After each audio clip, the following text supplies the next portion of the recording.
Hi everyone. Please do let me know whether I'm audible or inaudible. I hope you can all hear me. Excellent. So we're still waiting on a few other people coming in, but we've got a few people here already, so that's great.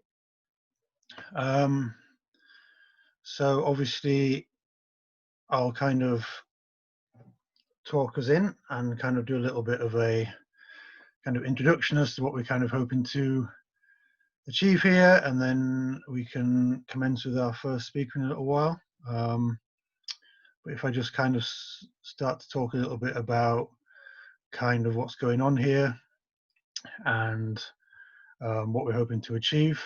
So obviously the first thing to say is obviously thank you to everyone that's here. It means a great deal to me, and I know it means a great deal to the people that are in front of me here, because as we know that there's something going on here that's worthy of being addressed.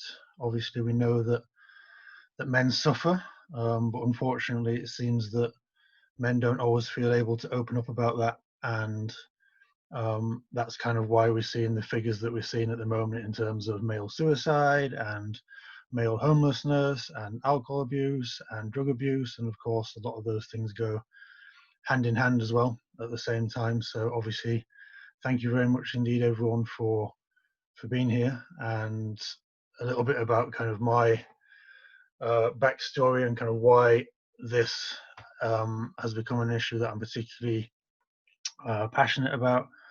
For me, I personally had a mental and nervous breakdown in 2012. So as a consequence of that, I kind of suffered quite badly with anxiety and panic and depression and OCD. And as a consequence of that, obviously, I couldn't help but get interested in mental health in general, but also as a guy, it kind of made me wonder about kind of what was going on. And that's when I started researching the figures, and that's when I kind of saw what exactly was going on in terms of the numbers and how many men were suffering just like I was. And after an attempted recovery, I had a really bad period of agoraphobia, and I couldn't leave the house for 4 months. I couldn't even go to the garden most days. So I had my fair share of mental health troubles and suicidal thoughts. But having come through the worst of that to this point in time, that's why I'm so determined to be able to do something about this. So again, thank you everyone for being here, and it means a lot as well that that we've got a number of women that are kind of supporting the cause, not just speakers but also attendees, and hopefully some more should be on the way. So keep a lookout and let people in as and when they come in. But I've had a few kind of criticisms on the campaign. 99.9% has been positive, but kind of the odd criticism that I've got, because you know, some people will be able to criticize a basket of kittens. People just like to be able to criticize, and I guess one of the criticisms I've got is that men won't hear and that it'll just be kind of women. But then I don't necessarily know that's true, but even if it was, you know, men have women in their lives, and the conversation's got to start somewhere, and the people that are around the men need to know exactly the signs to look out for, and to make sure that they're there to be able to support the men in their life. So I don't immediately think it's a bad thing that the majority of people that are supporting the campaign are women. It means that we're kind of getting through to people that have obviously got some kind of experience with men around them, professionally or personally, having some kind of sufferance. So with that in mind, obviously I look forward to a productive kind of discussion here this evening my time. Obviously it might be different time where some of you guys are. I know that we've got a few people from different parts of the world, and it's great to kind of see some of my LinkedIn connections here as well. Obviously some of you are personal friends, but people that I've been connected with for a while and that I haven't had the chance to kind of speak to one-to-one or see in a setting like this. It's really refreshing to kind of see you guys here. So that's perfect. We've got somebody from Mexico. Has just put on the message, so that's great. The word's spreading. That's great to hear.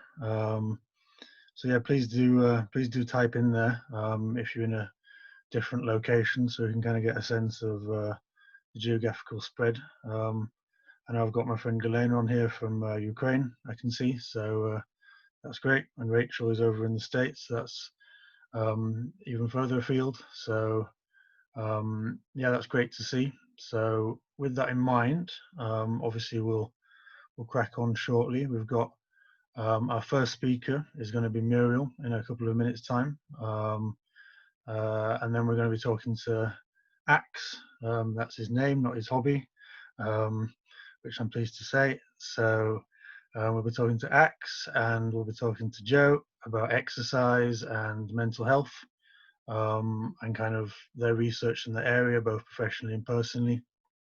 And then after a while, we're going to have a little bit of a break in the middle, just 10 minutes or so if people need to refresh and get a drink or whatever. And then after that, we're going to have 𝗂𝗲𝗏 that's joining us after the break.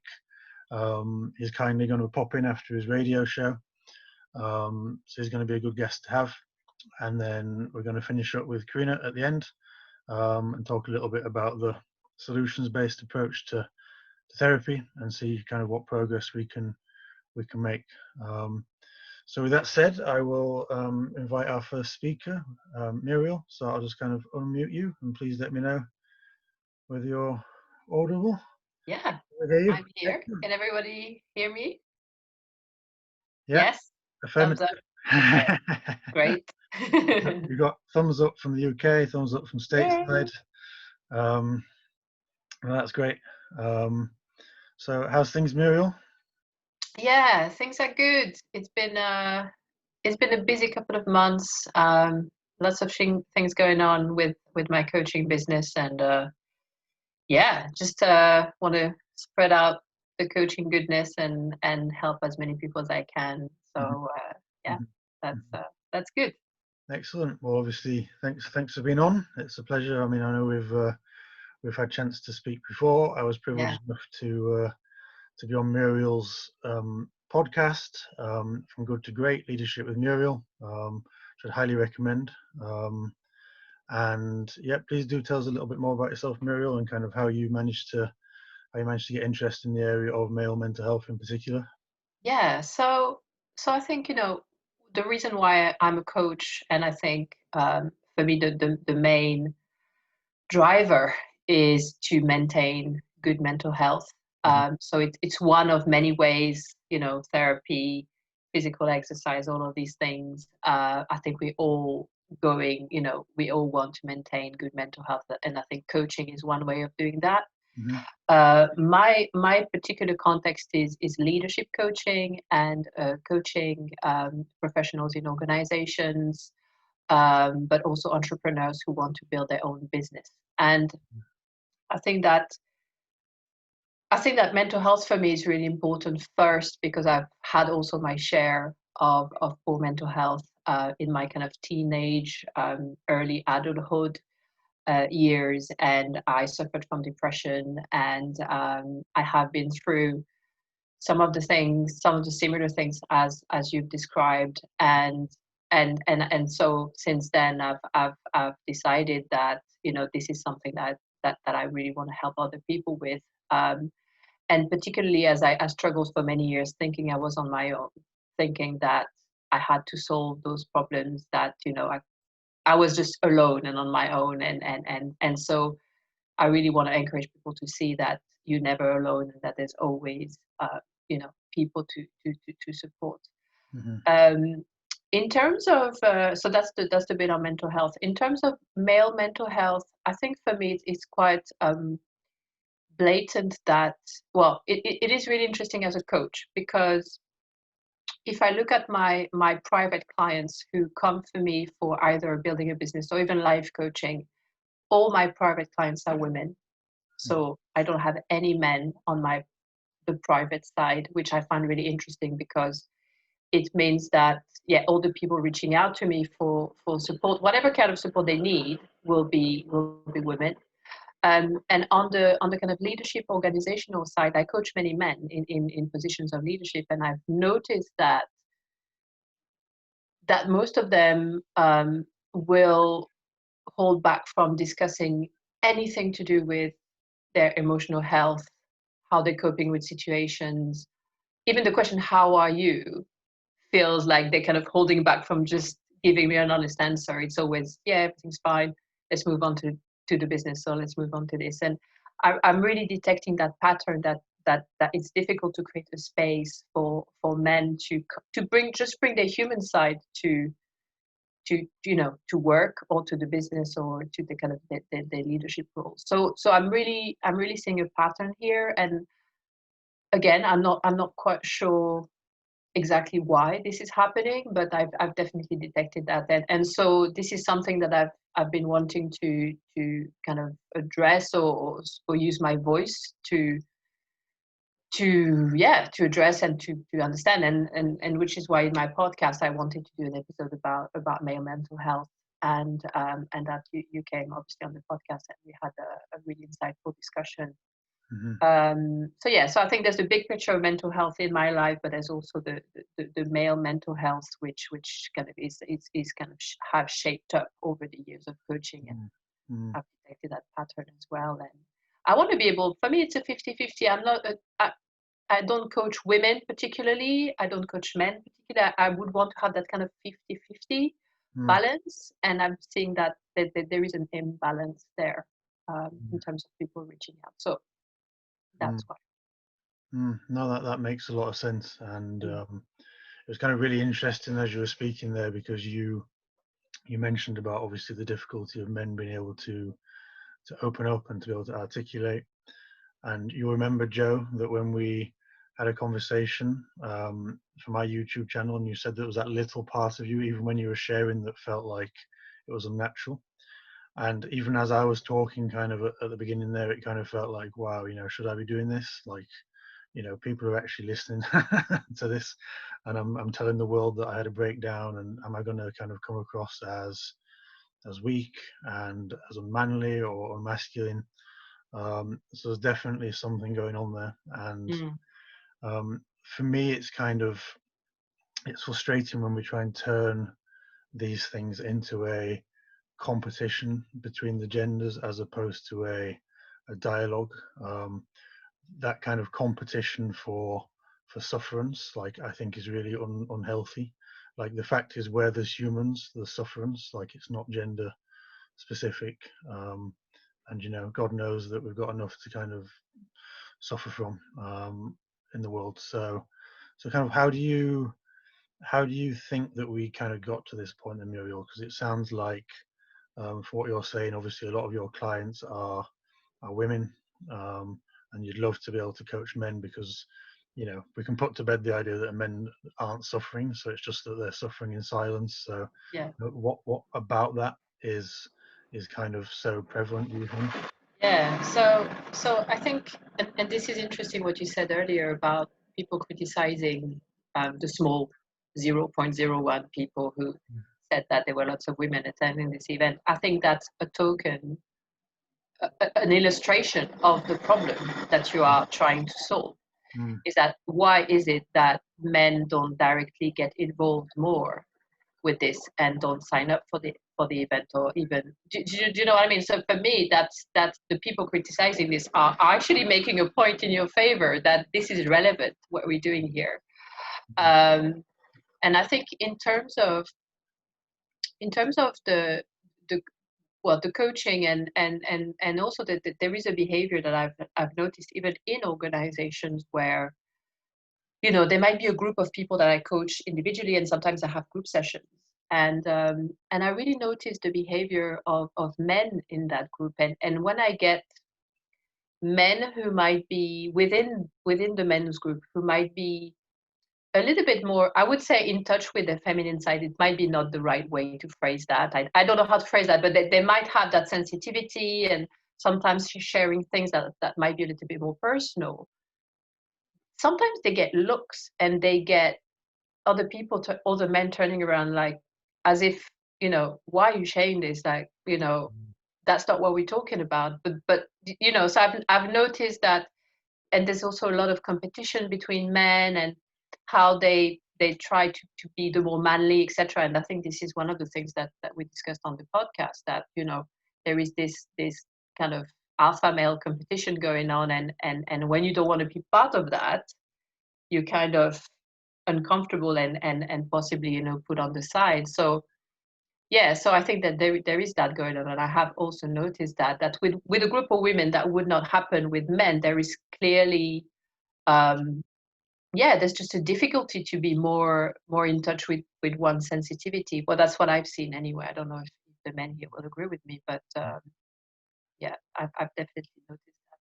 Yeah, that makes a lot of sense, and I feel like we're overcoming kind of thousands of years of poorly equipped genes for kind of like the present day. Kind of that image of strength kind of obviously served a purpose at some point in time, but we no longer kind of feed ourselves by kind of hauling our, kind of animals that we've killed back to the tribe to feed ourselves. Like we don't live in a world like that anymore. Like, but we're still equipped with those kind of hunter-gatherer type emotions and mindsets of strength projection. So how do you think that we can kind of start to break that down then, in terms of looking to the future? Like how can we start to make more men feel able to open up, as I've tried to do here? Yeah, I think the work that you are doing is tremendous. I think that we don't get discouraged by the small percentage, because our brain, the negativity bias, we're going to see one comment not going the way we want, and we're going to focus on that. So please don't focus on the one person that is saying blah blah blah. So first of all, I think this kind of initiative is really the way to go, and to keep doing that. I think, I mean, for me, in terms of my work and what I do as a coach, I think certainly in organizations, and most of us work either in a business or an organization. So I think it would be a great way to start working on that, is to create that space for men to come in and create that space for them to talk about these things. Certainly in my session, whenever I coach men, I really try, it's not always successful, but I try and I give them the opportunity to have that space, to have a little bit, if I coach them for an hour, I'm trying for them to at least have 5 or 10 minutes of that kind of emotional space, if there is anything. But I really truly think that there's two things that it also has to come from men. And I think from my perspective as a woman, it's really, as you said, coming in for the dialogue and sharing of perspective and understanding each other. It's not competition, it's really a dialogue. But I think that, I think it's the role modeling from one man to the other, if that makes sense. So if you as a man role model that it's okay to have emotion, role model that it's okay to express publicly, perhaps as you were saying about Joe, publicly, just expressing how you feel and the struggles, etc. And maybe if that can resonate with one other man, then you're going to have that ripple effect over time. So I think it has also to come from men, and that as women we can also keep kind of like spreading out in our different roles, and keep encouraging that. So I don't know if I'm answering your question, but that makes a lot of sense. Yeah, I think there's that kind of like first mover problem. It's a bit like, if you've got a row of 100 dominoes, like you got to wait for the one to kind of open up, and then all of a sudden you're kind of hoping that the others will follow. Which is why there was a point where I was kind of very guarded about communicating my kind of experience, and it still doesn't feel overly comfortable, but at the same time I'm doing it, and I'm hoping that other people will follow. And I know that we're going to be talking to Joe and Axe in a little while as well, and we're kind of hoping to get some kind of male support group kind of go in and kind of get different speakers and just gradually, like bit by bit, make sure that we can allow men to feel comfortable in sharing. And I'm hoping that the visuality of kind of people like myself sharing is going to help other people come forward as well. Yes, yeah, no, absolutely. And Mm. I just read the comment that Rachel made in the box, and I think about also how girls and boys are raised differently, and they hear a different narrative from their parent. And I'm just picking up on that, if that's okay, Rachel, because I think that's an amazing, that would be an amazing way to start not having such a gap between the emotional space we create for girls and women, and the emotional space that we don't create for boys as they grow up. You know, you have to be tough, you have to get up, you can't cry, all of these things that just encourage that the identity over the years. So yeah, we might try and nip it in the bud like much earlier, if that makes sense. So thank you, Rachel. Mm. Yeah, thank you, Rachel. That was a very good point. And I'm just kind of thinking, so kind of going forwards then, apart from obviously these type of platforms to kind of help men kind of come forwards, like on a more individual level, like what do you think we should be doing? Like if you notice like a man in your life, or a friend, or a husband, or a partner, or whoever, kind of where does it start? Like what are the warning signs? What should we be looking out for? Yeah. So I think what I see, and again, is kind of maybe restricted to the area that I kind of operate in, but I think a lot of the time it can be quite extreme in terms of how it manifests with men anyway, from what I've seen, is either getting completely sucked into the busyness and just frenetically just getting sucked into work and just having a that pace, and just completely ignoring, completely ghosting, blanking out the emotional space. That's one thing that I see a lot. And the other thing that I see is just really closing up. So really just not communicating at all. So these are the two things: is the frenetic, really, oh, I'm busy, I don't have time to talk about my emotions, or I'm completely, I'm an oyster, I just close, and that's all Mm, you're gonna get from me. So mm, that's kind of the signs that I see anyway in organization and in the leadership space. mm, And yeah, and I think in organization we need to have more availability for mental support generally for staff, mm, but also particularly for men.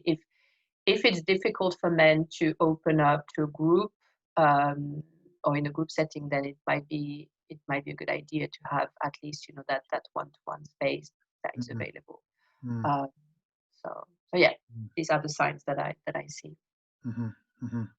No, that's great, and I'm really interested to know. I mean, have you had male clients before? Like, has there been one or two? Like, do you Hmm? notice kind of Yeah, yeah, yeah, what helps them kind of come forward and feel comfortable in the sessions? Like, is it a different approach? Is it something?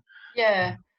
I think I think it's funny. I think for men, it's about asking the questions without really asking. I think for women, it's very clear. You say, "How are you?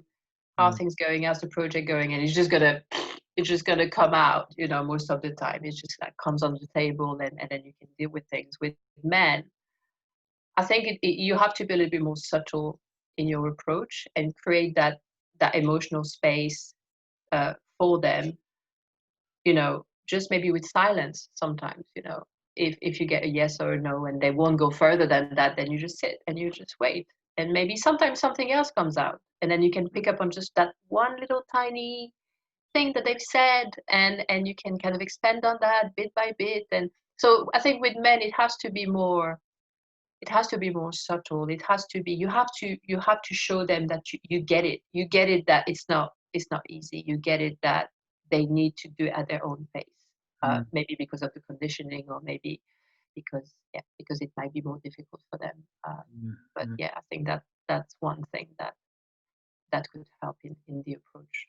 That makes a lot of sense. I mean, I have kind of even best friends of mine that I know that have struggled or like have had a bereavement, or like one springs to mind that kind of lost his dad, and like even though we're best friends of kind of decades standing, like it still took years for him to feel able to kind of open up to me. So from my perspective, like it's just about continuing to be there, continuing to make somebody feel as comfortable as they possibly can be. And then if they're going to open up, then it will be to you, and you know they might not, but all you can do is obviously put yourself there, make them feel comfortable, kind of take them to the places that they like to be, make sure they're in the settings where they'd feel most able to tell you if they were able to, and just kind of don't kind of force anybody's security blanket away from them, because people have to lay it down. Like people have to lay down their shield voluntarily. Like people don't respond well to something being ripped away. In my experience, it does make a lot of sense what you're saying. So just to finish, like what do you think in terms of you know, for women, obviously, because we've got women here and women more broadly speaking, kind of if there's a man in your life that you kind of think is suffering, you know, how's the best way to handle that, and how can we kind of slowly but surely kind of switch that really unhelpful version of masculinity, which is don't talk, you know, keep silent, be strong. Like how do we start to move forward on that? Yeah. So I really like what you said about the presence and you know giving it time, because in my experience in coaching as well, you know, somebody doesn't open up straight away. Even women, you know, really on the deeper levels, it does take sometimes weeks, months before somebody really starts opening up. Mm. But I really like what you said around just giving people the opportunity, and I think that's the key. Being there and giving them the opportunity. If it's your partner, if it's your dad. I mean, my dad, I've never heard him speak about his emotion ever, and I'm 42 years old. So that's telling you one thing. But you know, just being there and just giving the opportunity. And I'm still giving my dad opportunities to tell me about his emotion. He still wouldn't do it, but he knows it's there if it's available. That's one thing. The other thing is, I think you spoke on the podcast about these organizations, charities that were focusing on male mental health, and I think that probably would be a great place to start, because it feels like maybe an easier transition into something new, into a new space. If you say someone, oh, go see a GP, it feels a bit, you know, clinical and dramatic. Whereas if you just go and meet a group of men who potentially have the same challenges as you have, that might be you know, an easier way for them to ease into that. And I can't remember the name of the charities you mentioned, but you did mention them on the podcast. So Yeah, one charity that I think I mentioned was Andy's Man Club, which is obviously quite big in the UK, and there are others. And obviously, as I mentioned before, Joe and Axe and I are hoping to kind of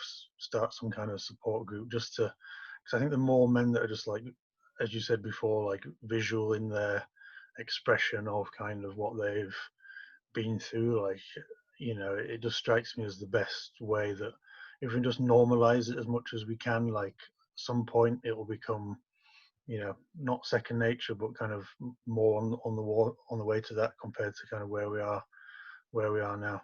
Well, no, thank you very much for that, Muriel. That was a very kind of helpful contribution. Well, I hope so. I hope I could help. But yeah, thank you for your time and giving me that space as well. Of course, yeah, absolutely. Yeah, thank you very much, Muriel. If it's okay with you, Rachel, I'd just kind of like to bring you in for a couple of minutes, like if you're happy. I know we just kind of messaged privately, and because I just want to follow up really briefly on the thought that you kind of had. So I'll just find you on here and unmute you. Are we good? Can we hear you? Can you hear me? I think we're good. Can everyone hear? Yep, all good. So Yeah, just to pick up on what you were saying there, Rachel, it was a really interesting point about kind of where the conditioning kind of comes from. Try to just kind of articulate that a little bit more for me, please. Sure. Yeah. So, I mean, when we look at from birth, it's changing. We're getting more into, you know, when we have birth announcements and things like that, we're getting more into gender neutral colors and color palettes and all these things, but it has not been that way.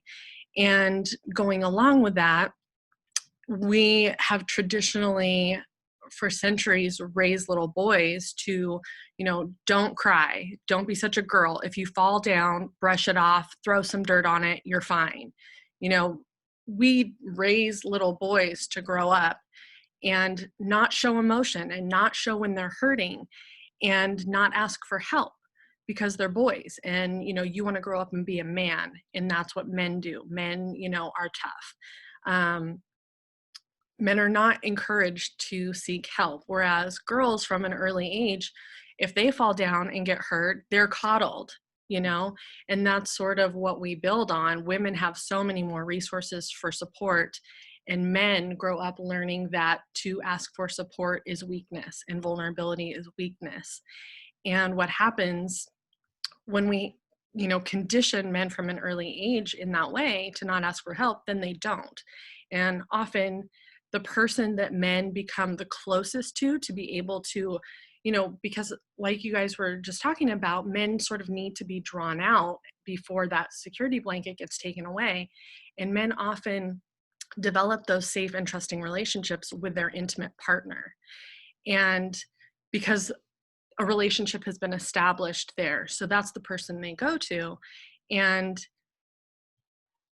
I mean, this is sort of segueing into other areas, so I won't go too deep into that. But what tends to happen in relationships, long-term relationships, when a disconnect happens between partners, is men will no longer have that safe person that they had. And they don't have anybody else outside of that, because men typically don't tend to get to those deep levels in their male friendships, and they're not encouraged to seek help. So often men are not going to therapy, and there's a whole stigma with therapy and someone who's going to be analyzing them or trying to fix them, and that feels like work.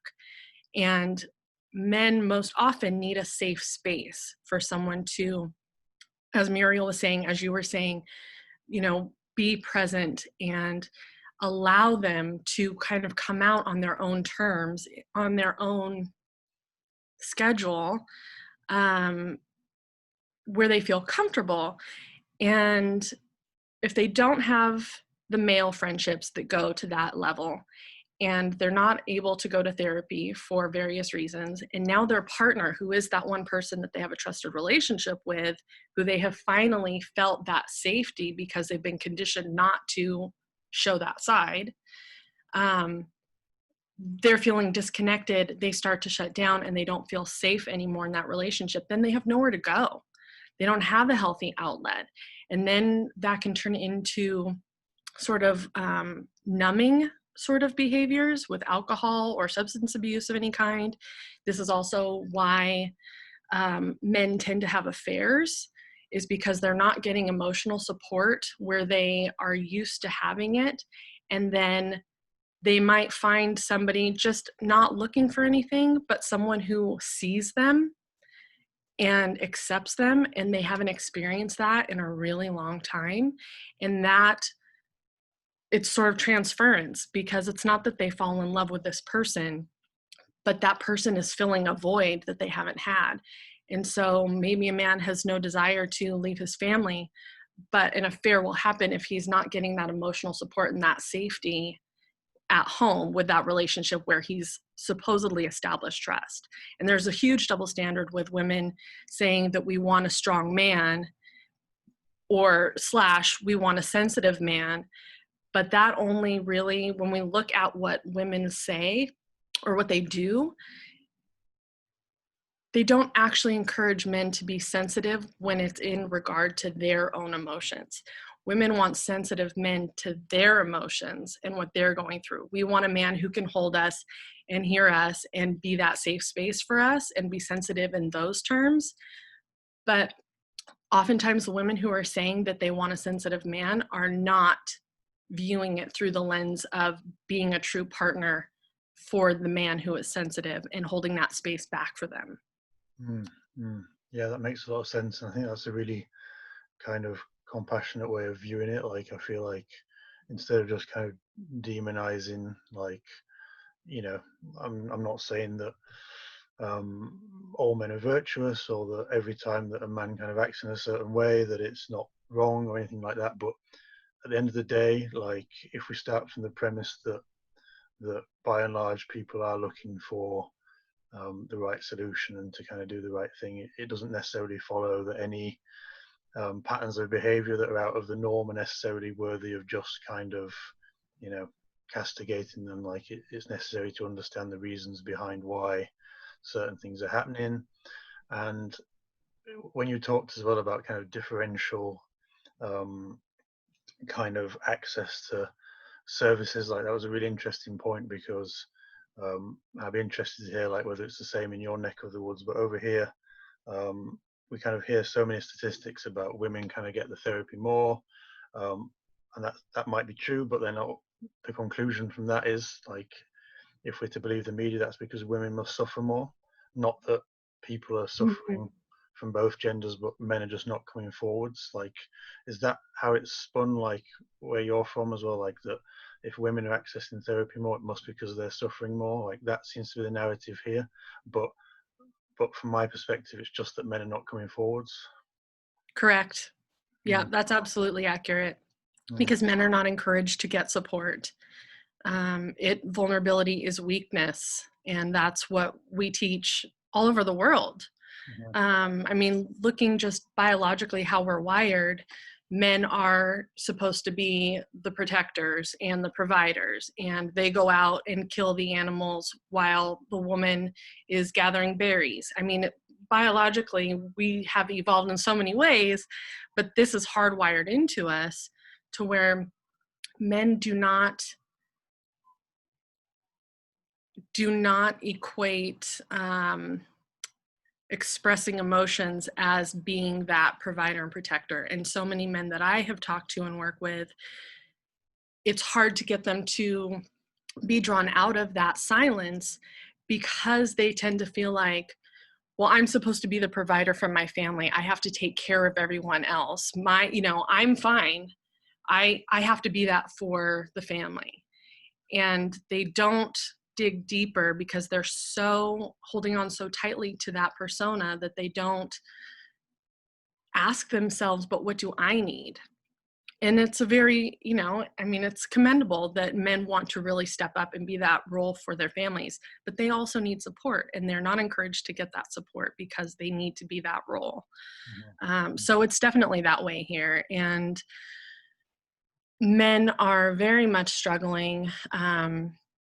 The statistics, I'm not sure the exact what the statistics are here, but the highest subset of men who report loneliness are men who are married with children.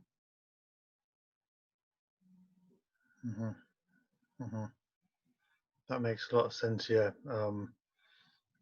Galena's just commented as well about kind of her experience, and I'm glad that that's kind of resonated and helped.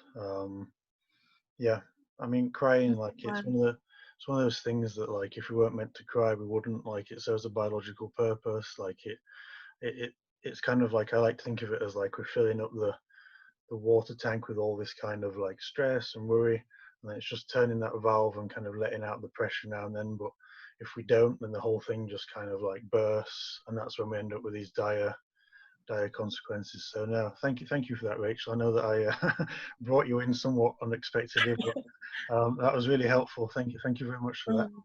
Thank you. Yeah, thank you very much. So now we're going to turn to Joe and Axe. So I'll just find you on here and unmute you.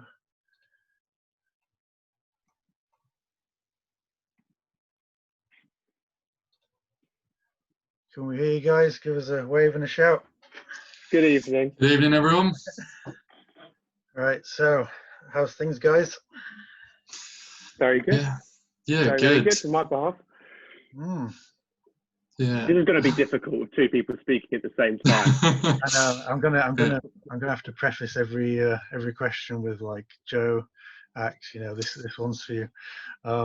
So go on then, Axe, kick us off. Like, you know, kind of how did you get interested in the area of obviously mental health and male mental health, but also obviously in particular the relationship with exercise and the contribution that makes? Yeah. So it's funny. It's difficult to where to begin because of how many different, you know, interconnected concepts there are, even some which have been touched upon, you know, in discussion already this evening. I think it all started for me when I, you know, had depression myself. So I was suffering from depressive disorder, which is defined by, if you're experiencing levels of sadness or de-elevated mood for longer than a week, that's depression. And I was suffering from depression for quite a while. And the really scary thing is, often you can be depressed and not even know it. It actually took a family member saying to me, "Hey, Axel, I don't think everything's okay here. You know, you're not quite the person I recognize. You should go have yourself, you know, checked out. You know, see what's going on." And it took me a while to go get diagnosed as well, because you kind of sit there thinking, well, you know, nothing's wrong with me, and even if there is, then, you know, what can anyone really do about it? But you know, I did get myself looked at by a GP, and it was my grandfather who said, "I think you have depression." So, you know, when I asked, you know, I went to the GP, I said, "Look, a family member thinks I've got depression. You know, what's going on? Is there any way we can look into it?" And they did a blood test which showed I had a vitamin D deficiency, which is linked to having depression. And yeah, it was weird because I just didn't get out of the depression for quite a long time. Even after the diagnosis, it took a very long time for me to get out of it. And I started studying psychology in order to understand it better. And as I started understanding more about psychology, for example, you know, the way the mind works is that we can put up with the most horrific of circumstances. We can put up with being, you know, locked up in a cage and, you know, tortured on a daily basis, as long as there is some element of routine, of consistency. So, you know, be it a meal at the exact same time every day, that can allow you to get through some really bad stuff. So I thought to myself, okay, you know, I used to be quite athletic and I loved doing sports. And I know when I was doing my sports at quite a high standard that, you know, my academic performance and everything was quite a lot better. So I'm going to start going to the gym. And it'll just be a method for me to take back control over my cognitive state. You know, I'd go in the morning, and that way, you know, I don't have a day of getting tired or of my mind trying to dissuade me from going. I hear the alarm in the morning, I'd be like, right, okay, well, I'm awake now. I might as well go to the gym. So I'd go to the gym, and once my session was done, you know, that's done. Ain't nothing gonna change the fact that, you know, I've been to the gym that morning. And so throughout the rest of the day, no matter what happens, you know, I'd have little voices in my head saying, "Oh, you know, you're gonna fail. There's no point doing this," and all sorts of terrible messages. And every time I made it to the gym in the morning, I'd be able to fight those little voices in my head and say, "Well, I went to the gym this morning, despite what you said to me yesterday. In fact, I went to the gym to spite you." Yeah, you know, and you know, it becomes a cognitive battle. And you know, for me, I'm a very vocal person, so you know, I speak to myself in my head all the time. And so, you know, some of these interactions that I have in my own mind can also be quite comic as well. So you know, I'd have some really funny interactions, and you know, it's weird how that, you know, sometimes thinking about something that you didn't expect just kind of makes you feel, funny. And so, you know, that even those little instances, those would be something that I'd take and I'd build on, and I'd work with them, and I'd be like, yeah, okay, that was a positive moment, and I'd note them, and then all of a sudden I realized, hang on a second, I'm having a lot of positive moments. This is awesome. And you know, when I got to that point, I realized, wow, damn, I was depressed. And you know, so you know, that kind of took me into researching exercise as a treatment for depression, and mental health in general, which, you know, led me to some absolutely fantastic kind of findings, which we discussed the other day. Absolutely. But, Yeah, we'll circle back in a minute and kind of find out a little bit more about that. I'll just bring Joe in for a moment. So Joe, please do introduce yourself and kind of tell us how you kind of became interested in this area. Well, hello everyone. I'm a personal trainer. I've been it for about, I would say, 3-4 years. And when I first kick-started feeling a little bit, the way I put it, feeling a little bit shitty, is I just started getting a bit anxious and nervous. But then I was like, nerves are different. You go for a job interview, you get nervous. You meet someone new, you get nervous. And I was like, but I'm doing this waking up in the morning. And I was like, this ain't normal. So I went to the doctors, and they said, well, it seems like you have anxiety. And it's kind of like, as a guy, it's a knock, because you go, that's not supposed to happen to me. I'm a strong guy. I don't do that. And the thing is, what happened with me is I was completely opposite. I couldn't exercise one little bit. I couldn't eat, couldn't do anything. I lost everything. I lost so much weight that I looked really unhealthy. And then I started to get better, and then I was on my medication, which from today, ironically, I finally decreased, which I'm very happy about. But it was kind of, I couldn't speak to anyone. I just didn't know what to do. So what would happen is I'd just get angry and sad until I did start speaking to a counsellor. But then about 2.5 years ago, I was in one of the best moods of my life. And I don't know why, I still don't know why today. And I was driving to a client, and out of nowhere, I just burst into tears in my car without any form of like idea it was going to happen. And I became the lowest I've ever been, which was just weird. And I sat in my car for about an hour and a half, just crying my eyes out. And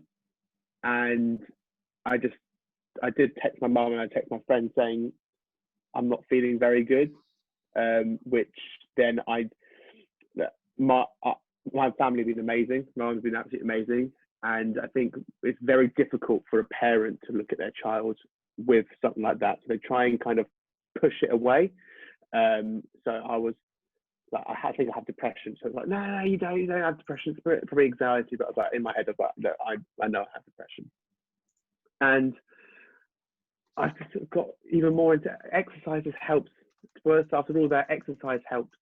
And we'll touch on my Movember challenge I'm doing later on. But right now, I'll say to everyone, I'm doing a Movember challenge where I'm doing 1,440 reps every single day of November for the 1,440 men who take their life every single day. And all I can say is, you need a rest when you exercise, because right now my mental health is deteriorating like hell, because I'm 19 days in from exercising crazily, and my body's not letting me rest, and I'm feeling it really messes up with your mind. So I'm interested in how exercise is a form of treatment, but it's also can be detrimental if you overdo it, which people need to be aware about. Because it's a drug, exercise, as that's all been understand as well. Yeah, no, I mean, it's my exercise, or journey with exercise, you know, has been really interesting. As you say, like, if you overdo it, it can be so detrimental. I mean, when I first started trying to get into using the gym, I'd really overpush it. Because at one point in time, I was at a national standard of rowing, And prior to that, I was at you know, a national standard of swimming as well. And you know, so I'd go into the gym, you know, hop on a rowing machine for a bit of cardio, and I'd compare myself to what I used to do, and you know, I'd be, you know, like, no, this is crap. I can do better, and I'd push myself, and I'd push myself so hard that I wouldn't be able to go in the next day. And you know, even after the recent lockdown, like I wasn't doing anywhere near the amount of exercise that I was doing prior to the lockdown. So you know, after the lockdown, when the gym was finally open, I went in, did a leg day, and 2 days afterwards, I got delayed onset of muscle soreness in my calves so bad that I couldn't walk. I genuinely couldn't walk. I had to call into or email into uni and say, right, I can't actually walk. I'll come in, but I'll have to crawl. Is it all right if I just, instead of doing that, you know, join in online? And they said, fine. But, you know, overdoing it is just as bad as not doing it at all. I guess as well, like, I was really struck, Joe, when you said about how it just kind of like burst out of you one day and it kind of burst into tears. It kind of shows that, like, men are on this kind of like almost like this boom bust cycle. Like, we just kind of let it build up and explode, or we kind of get depressed, then all of a sudden we kind of find exercise, then do it to the maximum. Like, it seems that we're kind of always kind of failing to walk that tightrope in the middle. What I think happened is it shows that I was diagnosed with it like 3 or 4 years ago, but I obviously wasn't. I don't feel I was. I think I was probably way before that, because I've had 2.5, 3 years of saving up this pain that I just didn't let out. And the fact that it was let out during a time of my happiness shows that it was just ready. It had enough. It's just like, I'm coming out. I've had enough of being in your body. I'm gonna make you cry. And it did. And even though it was one of the worst days of my life, it's probably the best day, because it finally kickstarted the idea that men can have mental health issues and you can talk. It's just, once you tell someone, it's like a massive weight off your shoulder. And that's what I believe. You just got to let it out, and you've got to understand that no one, well, like you said, 99.9% of people are going to be positive with it. You might get that 0.1% who, or to be honest, just they're artists. They're not people that you should be friends with. 99.9% of people are going to be there for you and talk to you. So it's okay to open up. It's the best thing you do, really. Absolutely. So Axel, like, you know, with the caveat that we shouldn't overdo it, what do you think of, like, obviously you've done a lot of research in this area. What are kind of like the physiological and other benefits that that we find kind of in play when it comes to exercise? Well, I mean, there's really a whole host of them, which it'd be difficult to go into depth with, so I'll kind of go over them in a relatively superficial manner.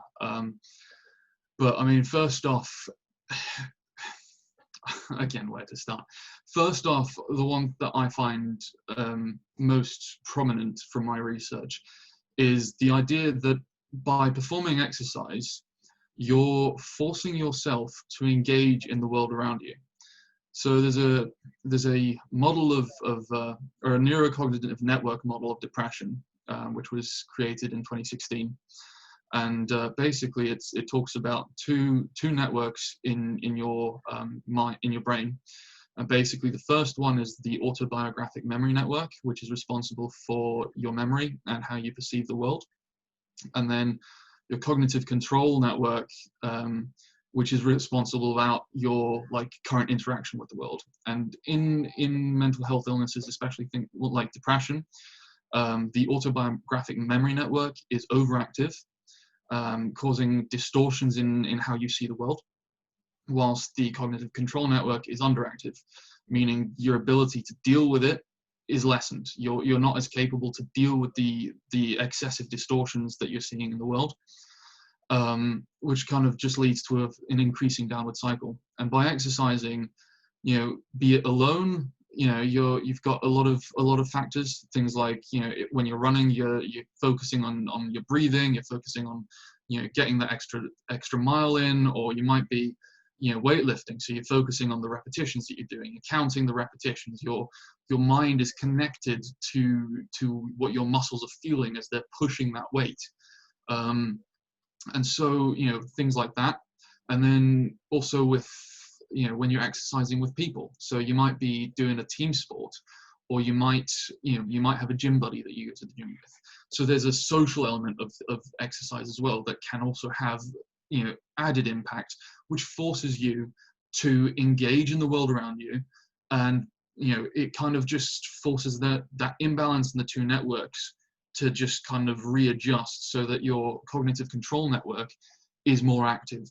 And that starts to help with things like depression, to reduce those effects. Then of course there's a lot of biochemical processes. So chemicals like serotonin and dopamine especially get released when you're exercising. Another cool one is oxygen. So oxygen is actually in large enough quantities is insights a high, which in runners is quite commonly known as the runner's high. Because of especially with cardiovascular exercises, your breathing rate is increased for a much longer period of time, so you're getting a lot more oxygen to the brain, which again, all these things are creating periods of time where you're not able to be sad, or you're not able to focus on that thing that's worrying you. And in doing that, even every half an hour, that's an additional half an hour in your day where that mental health issue that you've got going on is not even able to touch your mind.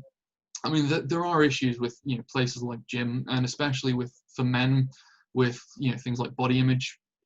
You go into a gym, and often you'll see all these guys who are very well built from having worked for years and years on their physique in the gym, and it can be very discouraging. And in terms of like the self-competitiveness, I noticed a question in the chat earlier about overcoming that. It's all relevant in the gym, and it's all about creating a balance in your mind where you're able to just kind of ignore everything around you. You just need to work on ignoring the fact that there are 50 dudes in the gym that look way better than you and are fitter than you. You need to treat exercise as a time for yourself. It's a time for you. It can be meditative, or it can be working out frustration. It can be very therapeutic if you treat it as a time for yourself, where you're not going to let anything get in the way of that exercise session. So for me, I very much like exercising on my own, and I love to plonk on some really heavy music to just fuel my workout, fuel the rage, allow my self-loathing to drive my pain. And so for me, overdoing it in the gym kind of does work, because I've developed a sort of masochism around that. But that doesn't that doesn't have to be it doesn't have to be for everyone. Everyone can exercise to their own enjoyment. So whilst I enjoy pushing it to the point where I feel so sore in my biceps that I couldn't even lift my arm with just my arm on its own, not everyone has to push themselves that far.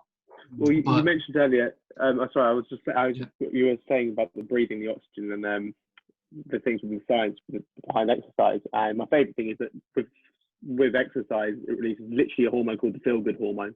Yeah. And that's the hormone it releases. And when you like, let's say you do such a huge thing like a marathon run, you release the same drug that you do when you take speed, cocaine, all that kind of stuff. So that's why you feel absolutely bloody amazing. Yeah. But in the 3-4 days after, you have this massive come down because you've pushed yourself so much, and it's the same thing. Yeah. And when it comes to the breathing side of things, I breathe in exercise. I breathe through my nose and out from my nose. I don't ever open my mouth. So I do nasal breathing, because what you do is when you breathe out, and when you're really tired, you're panting, and you notice I can't get better. I'm getting so unfit. I can't get back into it because you're taking in too much oxygen. Our body's made up of 95 to 98% oxygen. So when you're breathing it back in and breathing it out, you're taking excess oxygen, which is too much for your body. So when you breathe through your nose and out through your nose, it calms you down. So also for me, I can't meditate, but exercise is used as my meditation mode because I can control my breathing and use it as that meditative state. So it's really interesting how actually one tiny thing that you can change during exercise changes absolutely everything. Mm-hmm. So please tell us, Joe, as well about how the Movember challenge is going, and has it taken any kind of extreme nature thus far? I'm dead. There's no other way of hiding it. I'm absolutely dead from doing it. I did my 19th straight day of 1,440 reps a day. I've raised nearly 1.5k for Movember. Look, I'm not going to lie.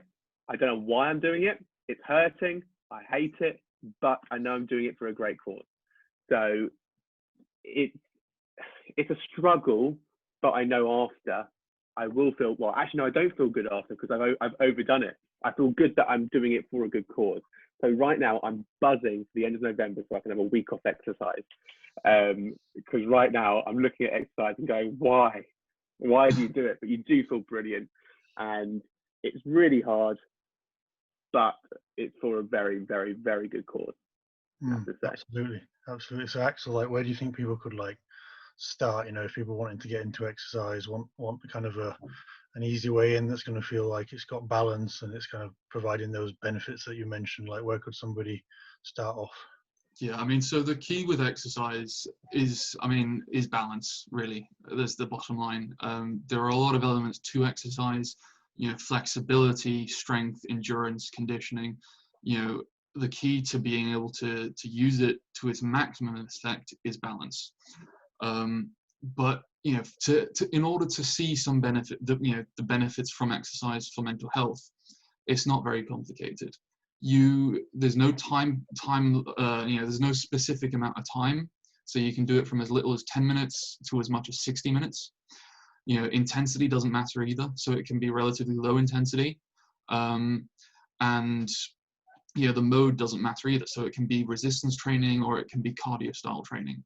As long as you're doing something which gets your heart elevated for at least 10 minutes, that's you'll see benefits. And if you're doing that every day, you'll really reap those benefits. Now, I noticed from Mariette, she asked a similar question about men with heart conditions or physical conditions that make it difficult. This is exactly that point. Is it doesn't have to be hard exercise. It can be absolutely minimal, as long as something's being done, preferably a bit more than just a walking pace, something that'll get your heart rate up and going for at least 10 minutes. Sorry, I just want to touch on that when you say about doing cardio and the heart conditions. People have this idea, if you ask any single person who doesn't know really about exercise, you say, what is cardio? I would say 99% of people will say going for a run or going on the row machine, going for a swim, whatever. It's an absolute load of rubbish. Anything is cardio. Cardio is literally if your heart rate is increased. So if for you, going for a little bit of a walk, but a little bit faster than normal, and your heart rate is raised, you're doing cardio. Exactly. It's pushing your body just a bit further than your normality, what you normally do. Walking up the stairs is normal to you, but if you walk up it twice and your heart is going, you're doing cardio. So it's just changing tiny little things and not actually. I'm a firm believer in that you shouldn't have to get motivated to do something. Motivation is such a huge thing. If you're forcing yourself to get motivated to do something, you're motivating yourself in a complete wrong way and the wrong thing. If you'll go into a run but don't want to go for a run, but you feel great after, you're doing the wrong form of exercise. You shouldn't have to motivate yourself to do that. You have to find a form of fitness that you enjoy. So you don't actually have to motivate yourself to do it. Like Axel said before, he knew he gets up in the morning and goes to the gym because that's the way he liked it. For me, I like doing cardio and weights at the same time. I like more the CrossFit kind of thing. And I don't have to motivate myself to do it because I like it. So you shouldn't motivate yourself to do a form of exercise because that's the wrong form of exercise.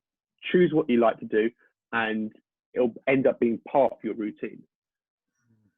Yeah, no, that's really true. I mean, motivation is such an important psychological concept with regards to exercise, and actually continuing exercise beyond just an 8-week program.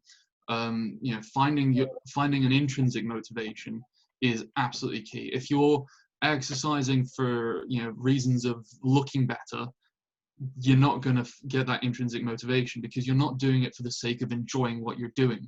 You need to find an exercise, as Joe says, that you enjoy doing. And it might be the case that when you're starting out, you don't enjoy anything. And the key to actually developing an intrinsic motivation is by creating an expectation about how you will feel at the end of the session before you start it, right? So if, for example, I went to the gym and I was expecting to feel shit, or if I didn't have any expectation at all, I might end that session and I might decide, okay, screw this, I'm not going to do this again. But if I work and if I actively create an expectation before the start of my session and say, right, this might hurt like hell, but at the end I'm going to feel good about it. At the end I will feel good about it, and slowly over time that type of exercise will become something that I inherently enjoy, because at first I've started with a bit of an external type of motivation with, about the fact that, okay, I'm going to feel good later. But in building that motivation and becoming more used to that form of exercise, you slowly develop an intrinsic motivation towards it, in that okay, I'm going to feel good at the end of this, but actually I quite enjoy doing this, not just because I'm going to feel good at the end of it, but because it's actually fun, lifting this amount of weight, or seeing if I can push myself a bit further than I did last week. But if you think about it, just add into that, every hobby, if everyone here thinks of one hobby they have that they absolutely love, there was one point before you even started that hobby that you had to think of what to do. You had to think of a hobby, or you had to at least get yourself into that hobby. It's the same with fitness. You don't randomly wake up in the morning and go, I'm going to go for a run and I'm going to straight away love it. You hate the first one. It's horrible. The first day you start exercising, no one likes it. That's an absolute lie. So you've got to process your body into actually enjoying it, like you do with any hobby you do. But that's the same with exercise, and it shouldn't be a job. That, for me, it's not a job, it's a hobby. I do a hobby, and I tell people to exercise as a hobby. So find a way that you like doing it, and it won't be a chore. Simple as that. Absolutely. Mm-hmm. Yeah, spot on, guys. I found that really interesting, and I'm certainly feeling a bit more motivated after that discussion. So yeah, thanks, guys. I can see that our next guest, Chris, has joined us from stateside again. Give us a wave, Chris. I'll let you in. Okay, I think I'm off mute now. How's things? Doing well. Just had to train one of my clients, and finished up doing my radio show. Just right at 1 o'clock my time. Mm-hmm. Excellent. How did the show go? Oh, show went real well. We were talking about subconscious power, how to use your inner game or inner mind to create the life that you desire. So. Oh, excellent. Well, it's going to be great to have a chat here for the people listening. We were going to take a break, but unless there's any objections on the DM here, I'll just keep going, because we were kind of a little bit behind. But obviously, if people need to pop out 5 minutes and pop back, or kind of whatever people need to do, but I think we'll plow on, because I know that people have kind of got things to shoot off to in due course. So thanks for being on, Chris, and sure. Please do kind of tell us a little bit about kind of your backstory. I know that we've spoken before about kind of how you became interested in the area of male mental health and your own personal experience. So please do share a bit about that to us. Sure, absolutely. And for thank you, Matthew, for having me on, and everyone that's on here, and see some of the comments coming through. It's hard for me to come back with some comments because I'm in my car, but thank you, everyone. So a little background, what really got me to work with, I mean, I work with both men and women, but with men is that, it was my own personal experience, growing up. I grew up in a codependent home. And during that time, I didn't really see my father too much growing up. My father was always busy growing a business, working hard, was rarely around. And when he was emotionally checked out. And so I didn't really have a role model growing up in terms of someone I could go to. My mother kind of wore both hats. And I didn't realize that this lack of connection and the impact that it had on me growing up. I just knew that when I was a teenager, I started to develop, an anger problem. And I was very angry. It began to impact my relationships, my communication with others.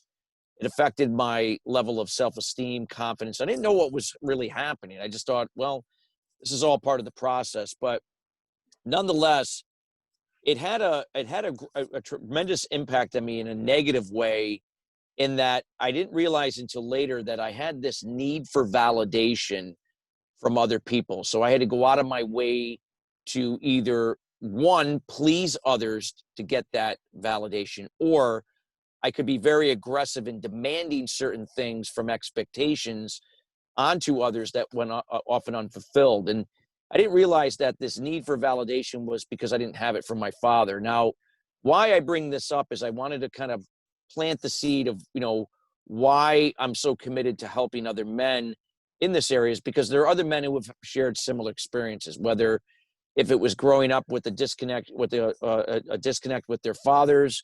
Perhaps they dealt with some issues with their mothers. I'm a big advocate that limiting beliefs from childhood are forged at that time and often are picked up from a parent. We pick up good things. We pick up things that don't work for us in our adult lives that we end up passing on to our children and repeat the cycle.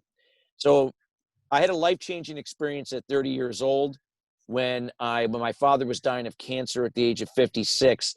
That I finally realized that if I was going to overcome this need for validation, I didn't know what it was at the time, but, always living my life from expectations, going unfulfilled, and just always pointing the responsibility of why things didn't work out onto others, I knew I had to do something. And then when I went through this transformation and I ended up finding a process that worked, that got me out of the problem into the solution, I began to see how other men and even women were really, suffering because of these limiting beliefs. They didn't even know it, and how it was impacting everything they did in their lives, from their self-esteem, their confidence, in terms of their communication with others and their relationships with their kids, in their jobs, their businesses, how it affected their decision-making, their ability to take risks, and all of that. And flash forward, even though I've been coaching people in this area, I formed an organization called Empowered Fathers in Action, which is a 501c3 organization. And it was first designed to really help fathers really reconnect with their kids. In this case, their sons, their daughters, but first learning what is getting in their own way. What can they do to overcome their own limiting beliefs so they can be better examples for their children, because children learn more from what they observe in terms of behavior than they do based upon how, when, or why to do it. And as a result of that, I began to work with a lot of men, and we began to help a lot of men. And then we then went and started helping women and moms and so on. And we began to work with families in Empowered Fathers in Action. And then to see these transformations of people shifting away from these limited beliefs to reprogram their minds, that the key to developing an interdependent versus a codependent family structure or any relationship is by you have to address your own particular challenges, issues from limiting beliefs, to be the example for others to do the same for themselves. And that includes your own children, empowering them to learn how to take responsibility for their roles and duties moving forward. This is what raises confidence. This is what raises levels of self-esteem, ability to make swifter decisions, to take certain risks. It impacts our communication and behavior in a more interdependent versus a codependent way, and just leads to just better better environments in terms of, you know, whether where people are working together, living together in a community or in their homes. This was the whole idea that I'm inspired to work with, you know, people, in this case, men here, and knowing that as whatever role you have, you're more than just that role. You are, again, you are an inspiration and an example for others. And when you're going to be able to give more to others, when you can give more to yourself first. So you have to first know how to go about doing that. So that's really what I, you know, if you're, you know, what we talked about, Matthew, what I like to advocate to any men listening here, even the women as well, because this goes to anyone, that it's all, you got to go within to address it. Nobody can do it for you. You have to do it yourself. You just have to have guidance from people that have been there, have done it for themselves, and they can guide you through so that you could do it for yourself to be the example for others. No, that sounds great, and that really resonated, and I could tell from the chat here that that's kind of really resonated with the people that are kind of watching on, that's for sure. It sounds to me that, you know, to sum it up in a crude fashion, it's kind of do what is meaningful, not what is expedient, and it's kind of about having that sense of responsibility and kind of foregoing that instant gratification in order to be able to realize that there's something higher that we're kind of aiming at, and for the people around us as well, rather than just kind of viewing it in a selfish kind of way. It's to kind of set that aim and to kind of realize that if you pursue it, that actually it's going to be meaningful, and it's going to be meaningful for you and the people around you. Now, I really love the sound of that. So if somebody is kind of trapped in a cycle of, you know, self-gratification and kind of seeking gratification from others, and, you know, it's obviously a hollow existence, like, how do we start to work on that? How do we start to take the first steps towards getting people out of that cycle, which is obviously really unhealthy? Yeah, I would say that, again, it always starts with awareness. It's just that, you know, I always say that you can't just tell someone how, when, or why to do it if they haven't given you permission to do so. They're going to be defensive. But again, it's just creating awareness. Maybe perhaps if someone is doing something and they're not aware of what they're doing, is to maybe, you know, offer some resources. Hey, I don't know, I wanted to give this to you because this is something that helped me get through this. I don't know if this applies to you or not, but I thought, you know, I give it to you. And somebody may still reject it because they may say, what do I need this for? There's nothing wrong. But then they may come back to it and say, well, wait a minute, maybe, you know, things haven't been working out. Some people have been resistant to me. They've been defensive. Some people are irritated, you know, and I can't keep relationships. So maybe there is something, and I keep pointing the finger at everyone else, but perhaps I'm doing something wrong. So these are the things that I had to learn, because I always thought it was everyone else's problem. And as a result of that if you can be that example around people, again, not telling them how, when, or why to do it, but just be the example. Eventually, people begin to pick up on that subconsciously. They begin to see that, well, what is he doing? What is she doing? What, you know, maybe my life isn't really where it's at, even though I keep telling everyone it's really a lot better than it really is. What could I do better? So it's a way now that they might be more open to ask for permit, you know, to give you permission to now ask you for some advice, or to point them into some resources that could help them to begin to help themselves. So that's what it starts with: awareness. And then it would be acceptance of where you're at and making a commitment to where you're at to move into the unknown, in this case, because you don't know what this is yet, to how you could go about resolving these challenges from your childhood that impact your day-to-day going into the future. And how we can reprogram your mindset to, you know, think differently, to communicate and act differently, and to face challenges and setbacks in a more positive and productive way versus, you know, further falling into the problem with it. Mm-hmm. Yeah, I really like that philosophy as well, about how you can't, like, impose change from the outside. Like, you've got to make sure that people feel empowered enough and whole enough and comfortable enough to kind of lay down their security shield in their own time. And at the end of the day, like, people will know whether their life feels the way that it should feel, and if it doesn't, then obviously you want to make sure that you're around as a friend or a colleague or a family member to make sure that they feel comfortable enough to be all that they were capable of being and all that they were made to be.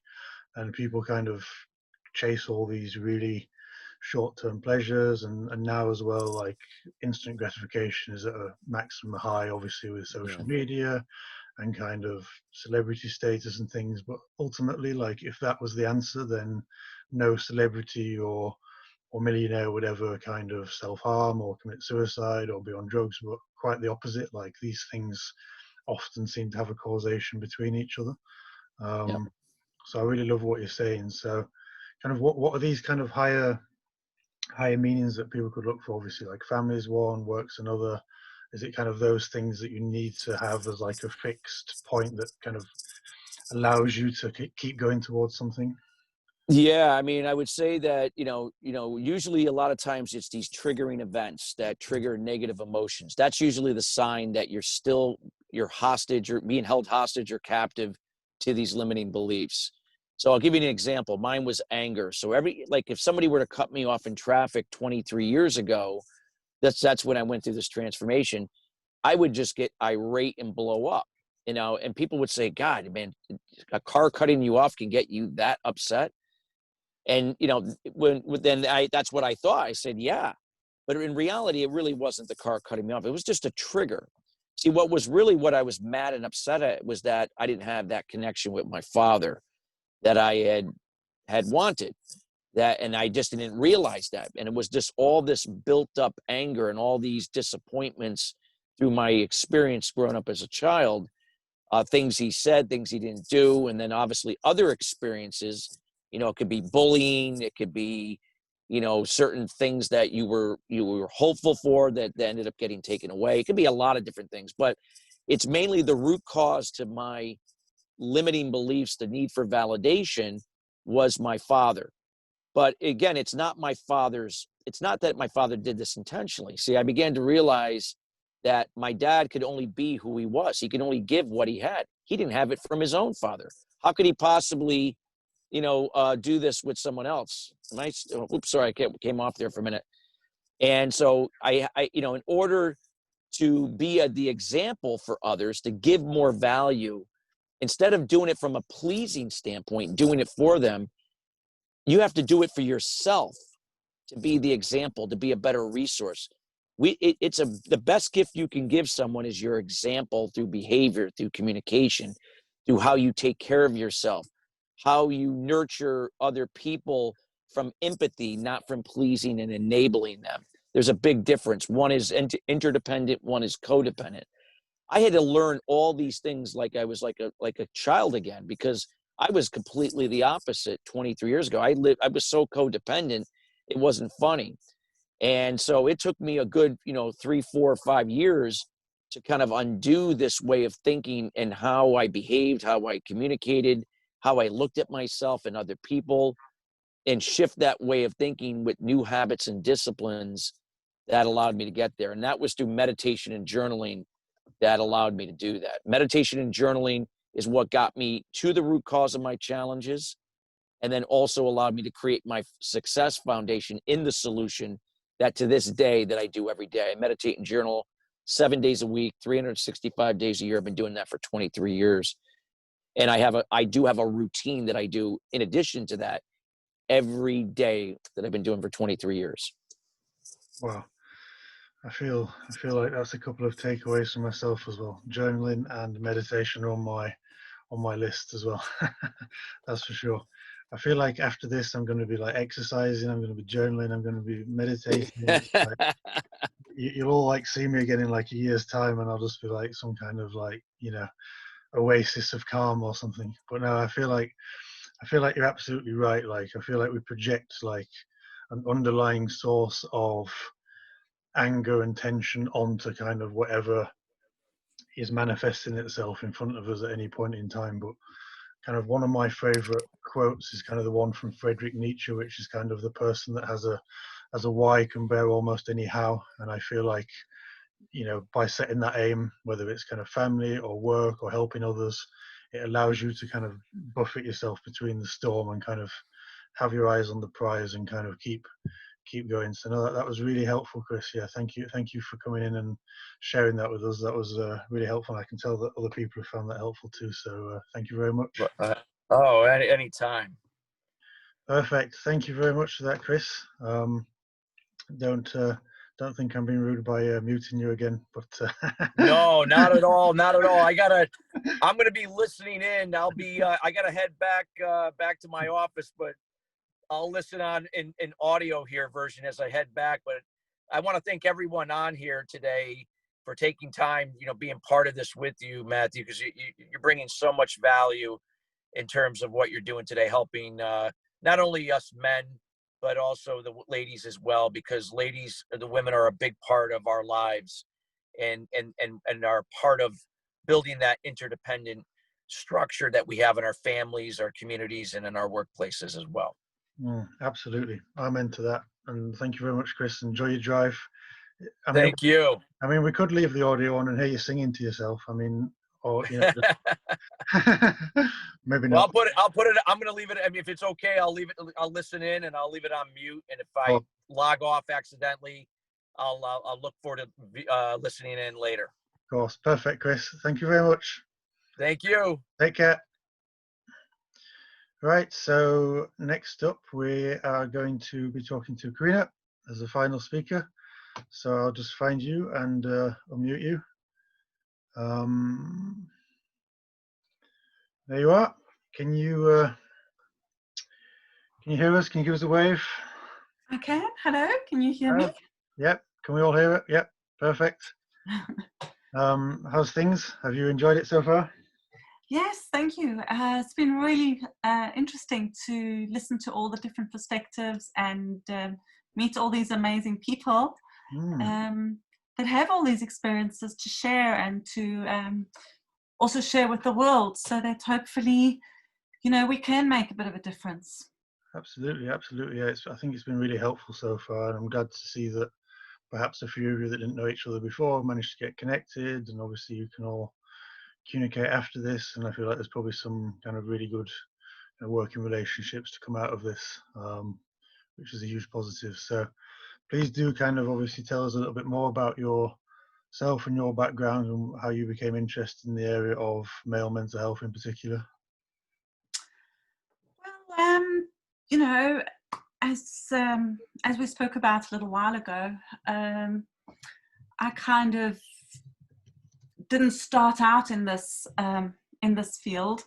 I kind of started out with adult education and training, but I've always had an interest in psychology, in the way the mind works, and really from a really, really young age, I've always wanted to help others. When I was little, I always wanted to be a doctor. But in order to be a doctor, you need to be very good at maths and science. And maths and science and me, we just don't get on at all. So that was always a bit of a non-starter. So I kind of, when I was still living in Bahrain, I kind of fell into what I'm doing now. And it started as an advertisement saying, do you want to become a counsellor? And I thought, oh yes, I do actually. That's something I've always wanted to do. And it was together with hypnotherapy. I had no idea what hypnotherapy was, but I thought, okay, well, let's give this a try. And I thought, well, I'll go. I'll see if I like it. If I do, great. And if I don't, that's fine. And basically, I was hooked from that moment on, and so I've been a kind of a permanent student ever since, trying to learn more about all these different modalities. So what I basically do is I do hypnotherapy, but I'm also a psychotherapist and a counsellor and a coach. So and I specialize in working with men. I mean, I also work with women, and I also work with parents and children, but I specialize in working with men in sort of senior positions in companies, as well as corporate mental health. So that's pretty much my background. And as we spoke about recently, Matt, you know, I think a lot of men feel, you know, it's a weakness to talk to somebody, and we've been talking about that sort of the whole evening. It's a weakness to reach out, and again, they've also been socialized that way from, you know, from a very young age. So, you know, even if in the home maybe things are different, but as soon as they get to school, you know, that pressure is there from always. And usually by the time they come and see me, they're in a fairly desperate place, which is really sad, because I'd like to get to them before they get to that point, you know, to allow them to understand that, you know, that they have so many resources, and it's okay to talk to somebody, and it doesn't necessarily need to be, you know, such a public declaration as you sort of were talking about early on, you know, when you're talking about your experiences. I think even a lot of women might struggle with that, but it's those conversations that you're having with somebody that might be close to you, or, you know, somebody that you can trust, opening up that space on an individual level to be able to have those conversations. And, you know, I think women are much better at doing that from, I don't know, I suppose we're just wired that way, I guess. No, that makes a lot of sense. So kind of how do you feel like we can kind of start to break this down? Because obviously I know that you're a big proponent of the kind of solutions-based approach, as we've kind of talked about before. So how do we start to break that down? Obviously, I guess the difficulty is getting men there to begin with, and then kind of once we're in therapy, kind of how do you kind of get the men to kind of start to move forwards with the difficulties? Absolutely. And you know, as you well know, I do love the solution focused approach, because it gives people the opportunity to figure out things for themselves without having to kind of dig into the past. I think that's another thing that really holds men especially back, because they go like, oh, you know, I don't want to have to you know, go digging into the past all the time. I don't want to have to bear my deepest secrets to some stranger. And what I love about the solution-focused approach is that they don't have to, you know, they don't have to bare their soul, because if they want to, they can talk about those things. But it's much more about, you know, talking about what are their best hopes. So what are your best hopes from this conversation? And, you know, I think I gave you the example a little while ago of a client that had just lost his wife. And, you know, he had young children, and he came to see me, and I thought, you know, this is going to be a really difficult session, because it's all about grief and it's about loss, and those things are always difficult. And when I spoke to the client, and he came to see me, and I said to him, you know, what are your best hopes from this session? Because no matter what place we're in, you know, whether we're dealing with grief, whether we're dealing with pain, with illness, whatever it is, we always have some kind of hope of where we might be. And the interesting thing was that we didn't even talk about the death of his wife. We spoke about, you know, his hope to be a better father to his children, and how he can actually help his children cope with this, you know. And so you're constantly asking questions like, you know, if this happens, what difference would that make to you? You know, at what time in your life in the past have you, you know, have you already experienced this best hope? And how did you do that? How did you manage to do that? So you're always working with whatever it is that the client gives you at that time, and where it is that they want to go, and where they lead you. And I think that's the beauty of the solution-focused approach. Yeah, that makes a lot of sense, and I feel like you're right. I feel like men will more able more ably feel able to kind of share about aspirations as opposed to like previous sources of pain. So how does that fit with the hypnotherapy? Like, I'm really interested in that. Like, I've never really known exactly kind of what goes on there. So kind of how do you approach well, that? I mean, again, that's a really interesting or a really great question, because it's a really interesting topic. And just to finish off a bit about the solution-focused approach, is it works with everything.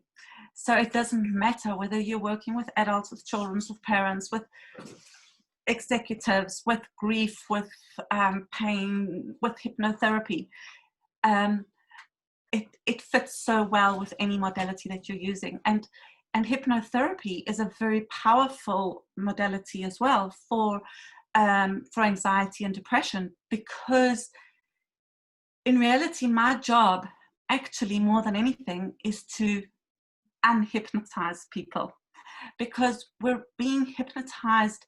We're basically hypnotizing ourselves all the time. So when we're constantly telling ourselves, I'm not good enough, I can't do this, oh my goodness, Karina, you should have done this and you should have done that, and why didn't you do this? And when we're going into all this downward cycle and we're telling ourselves this time and time and time again, we're hypnotizing our own mind.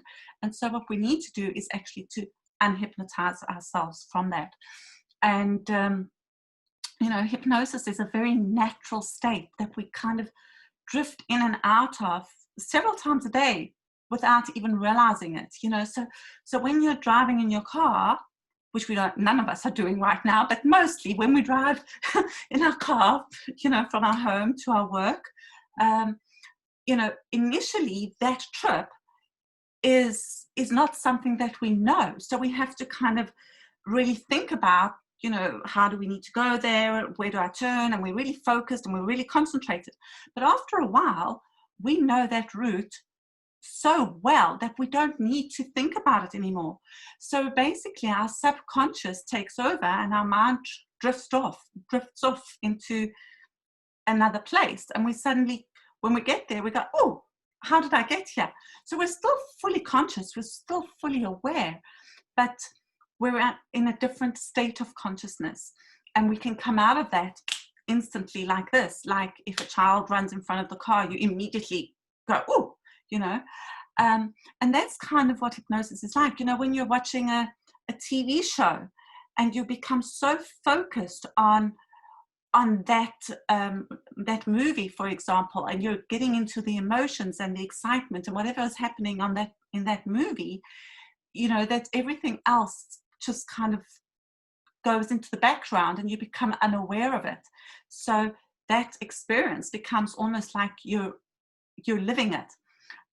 So that's kind of what hypnosis is about. And so when you're working with a client, you're getting them into a state of very focused relaxation and effortless concentration, and you're making suggestions to them that their subconscious mind can accept in a way that in a direction that they want to go into, if that makes sense. And that's why hypnosis is so powerful, because you're using the power of your subconscious mind, but it's a very natural state.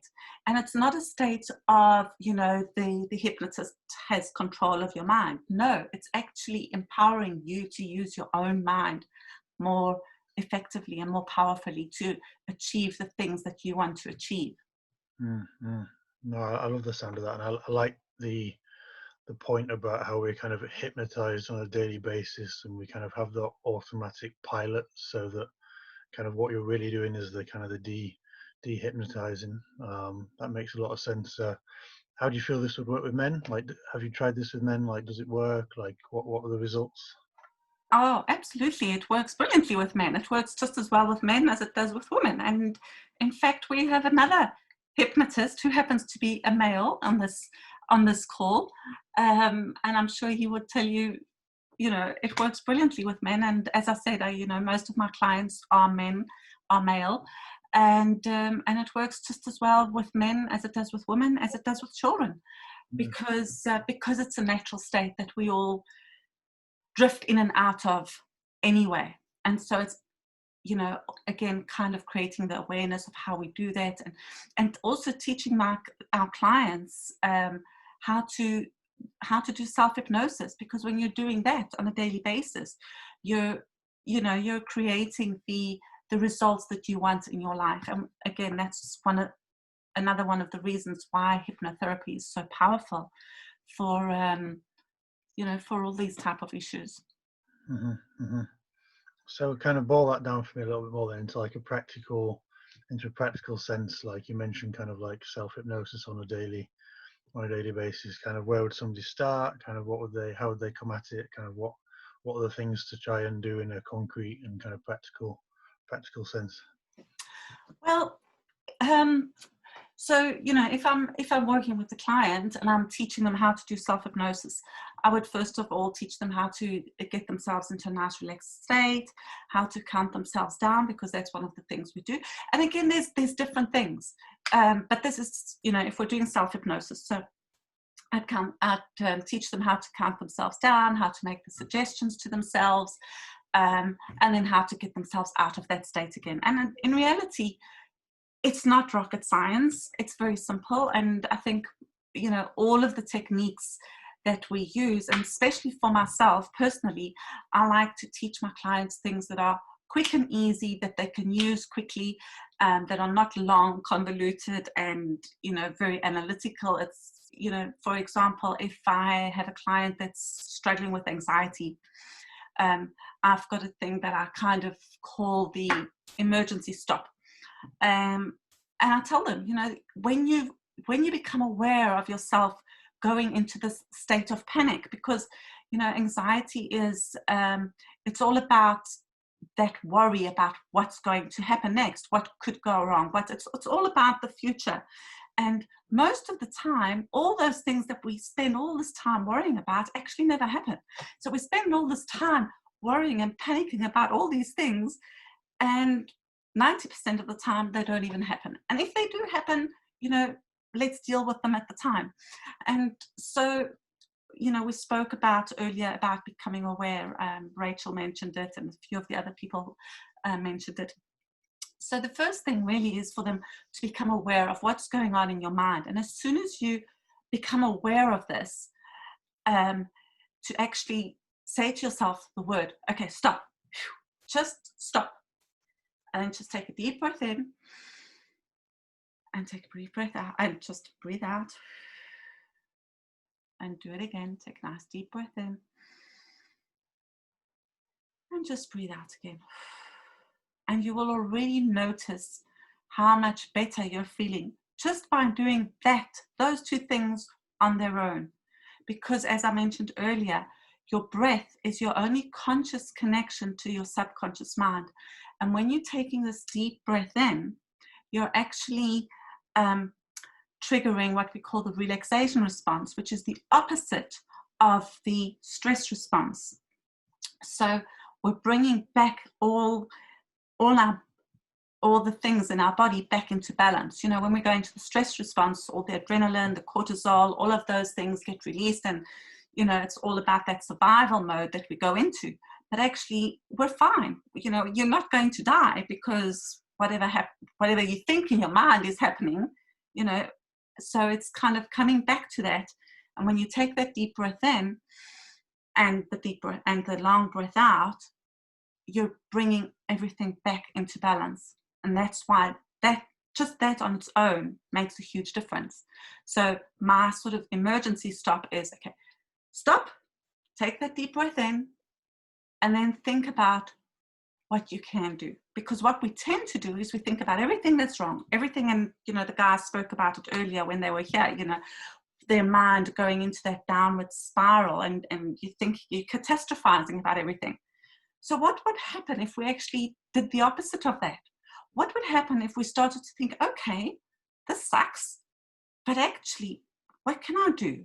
All right, I know I'm really worried about this, but let me think about what I can do. And what else can I do? And suddenly that opportunity, the possibilities start to grow, rather than that mountain of fear and anxiety that is what usually grows. And so that's kind of my first emergency sort of technique that I tell my clients, and it always works, you know. When you're in that state of panic and stress, just even when I have a client on the phone and they suddenly, you know, they're really, really feeling anxious, and you can hear it, they're like, and I'm like, okay, just stop, just take a deep breath in, and they already feel better. And then we move from there, you know. As I say, depending on what the situation is, if the client is working with me, you know, we have things where we call, and that you've probably seen on TV, where the hypnotist says, and sleep now, which is like an instant induction, and it's really cool, and it goes very quickly. And you can work much more quickly with the client, because you're not taking as much time in getting them into this really relaxed place. But for a lot of clients, that's what they need. They need that relaxation. They need to just learn how to relax their bodies and their minds. And so a big part of the therapy might include that. And, you know, over a couple of sessions, I might do a couple of different things with them. So it really always depends on the client. But the great thing about it is, coming back to talking specifically about men, is that they don't have to go into all those, you know, into that digging up all the past, if that's not something that they want to do. No, that makes a lot of sense. It certainly does. I think that was a very helpful contribution, and a key takeaway on which to finish there, I think. So thank you very much for that, Karina. That was a really interesting conversation. Really appreciate your time. You're very welcome, and thank you for having me here, because I've really enjoyed working with you on this campaign. You know, I think it's such an important campaign, and such an important topic. And I'm a mother of boys, so that's probably why it's something that's close to my heart, because, you know, I can see these things happening in the world, and with men, and yeah, so. Absolutely, yeah. Thank you very much, Karina. And as we come towards the end, I've made you all unable to mute yourselves. So if you want to kind of come in with anything at the end, or if you want to post a question on the chat here, if not, I'll start to kind of wind up. If nobody's kind of got anything else to contribute at this point, but please do feel free to unmute yourself if there's something that you feel like you want to add at the end here, or kind of post in the last couple of minutes on the chat here. But suffice to say that I feel like that was a really helpful couple of hours. I feel like we covered a lot of ground. I'm really grateful for everybody that spoke and everybody that attended. I feel like it was a very productive session, and it's really pleasing from my point of view, obviously having been through these problems and having kind of suffered before, and now having this resolve to kind of do something to help other people that are suffering, and in this context men. Like, it's really refreshing to see people supporting, and obviously for the women as well that have come on to kind of show support and that kind of compassion. And I kind of really thank everyone for tuning in. Obviously Rachel, thanks for coming in from the States, and really happy to have you on. And obviously I've got a couple of friends from India tuning in, and Emily from Mexico, I think, still on, and Galena from Ukraine. So I don't know who iPhone is, but thank you for being on. And thanks Mike as well for coming in, and hope that was useful to everybody. And please do keep in touch, and obviously the campaign goes on, so look forward to working with you all hereafter and into the future. And take care, and see you again. I was just going to say, we've got to keep this going. Absolutely. So, absolutely. Yeah. Amen. Awesome. Thank Cheers, you, everybody. guys. Lovely to meet you all. Take care. Thanks, Bye. everyone. Bye for now. Bye. Take care.